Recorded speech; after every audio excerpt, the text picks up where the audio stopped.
বলি না, অনেকে বলেন গিট্টু, যত রকম গিট্টু লাগানো যায় সমস্ত গিট্টু লাগানোর পথেই কি বাংলাদেশ? আর না হলে দেখেন একের পর এক রাজনৈতিক গিট্টু লাগছে। হঠাৎ করে ঢাকা দক্ষিণ সিটি কর্পোরেশন নিয়ে যে রাজনৈতিক গিট্টু লাগবে এবং এখানে বিএনপি এরকম একটা স্ট্রং অবস্থান নিবে, এটা গত সপ্তাহেও কেউ কল্পনা করেনি। আওয়ামী লীগের কার্যক্রম নিষিদ্ধ হতে হতেও এটা কেউ কল্পনা করেনি। আওয়ামী লীগের কার্যক্রম নিষিদ্ধ হলো, আর যারা ফিল্ডে আছে, জামাত ইসলামীর সাথে লাগে এনসিপির সাথে লাগে বিএনপির, একটা ভজঘট অবস্থা। পক্ষ এখন চারটা: বিএনপি, জামাত ইসলামী, এনসিপি এবং বর্তমান সরকার। এই চার পক্ষের আগে তো শিলপাটায় পেশাবেশি হতো, এখন ডাবল স্কয়ার শিলপাটায় পেশাবেশি পাবলিকের কাম সারা কিনা। এনসিপি হঠাৎ একটা কর্মসূচি দিয়েছে, কেন গিট্টু বলবো না, একদম আকস্মিক কর্মসূচি। আকস্মিক এই অর্থে, ঢাকা দক্ষিণে জমায়েত করছে বিএনপি, জমায়েত বড় থেকে বড় হচ্ছে। আস্তে আস্তে ঢাকা মহানগর বিএনপির নেতৃবৃন্দ ছাড়াও দ্বিতীয় তৃতীয় সারির নেতাকর্মীরা ওখানে প্রথমে শুরু করেছিল, এখন আস্তে আস্তে প্রথম সারির নেতারা যোগ দিচ্ছে, দায়িত্বশীল নেতারা যোগ দিচ্ছে। In the meantime BNP স্থায়ী কমিটির সদস্য সালাউদ্দিন আহমেদ, বিএনপি সিনিয়র যুগ্ম মহাসচিব রুহুল কবির রিজভী আহমেদ সেখানে ইনভলভ হয়ে গেছেন, অন্তত বক্তৃতা বিবৃতির মাধ্যমে, এবং টোটাল বিএনপিও যে সেখানে ইনভলভ হয়ে গেছে এটা এখন পরিষ্কার। সো দ্যাট বিএনপির ওই ঢাকা দক্ষিণের জমায়েতকে কি এখন এনসিপি চ্যালেঞ্জ করতে চায়? খবর আমাদের সামনে যেটা, তা পর্যালোচনা করলে আপনারা সেটাই অনেকটা বুঝতে পারবেন কিনা। দেখেন, হেডলাইন হচ্ছে ওই যে বললাম গিট্টু, অবিলম্বে স্থানীয় সরকার নির্বাচন চায় এনসিপি, কাল ইসি কার্যালয়ের সামনে বিক্ষোভ। অবিলম্বে স্থানীয় সরকার নির্বাচন আয়োজনের জন্য অন্তর্বর্তী সরকারের প্রতি আহ্বান জানিয়েছে এনসিপি।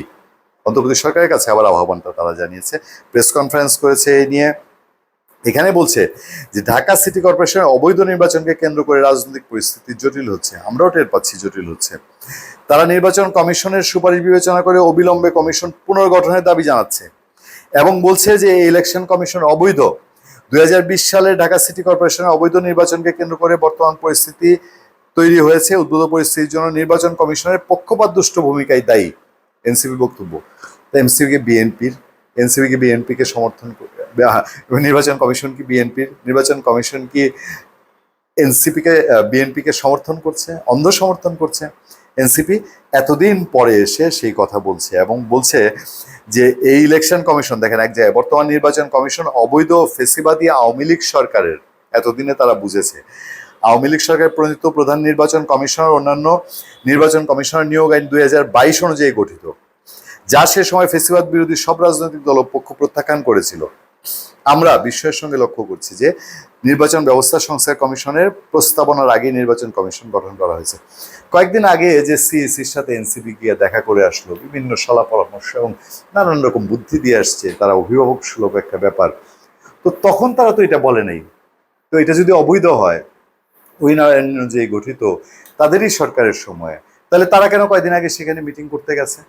এখন ঢাকা দক্ষিণ সিটি কর্পোরেশন নিয়ে বিএনপি একেবারে একটা স্ট্রং জায়গায় যাচ্ছে এবং আমরা বলেছি যে এইটা এখন বিএনপির ইগো ক্রাইসিস, তাদের একদম পুরো ইগোস্টি একটা বিষয় হয়ে দাঁড়িয়েছে।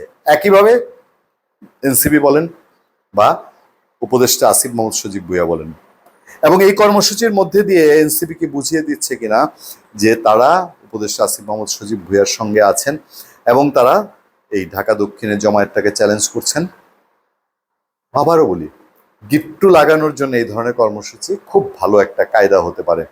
ওই যে বিএনপি বলে নির্বাচন পেছানোর জন্য যত রকম ক্যারিকেচার করা যায়, তো এখন যদি ইলেকশন কমিশন বলছে অবৈধ, তাহলে এটা বদলাইতে হবে, আইন বদলাইতে হবে।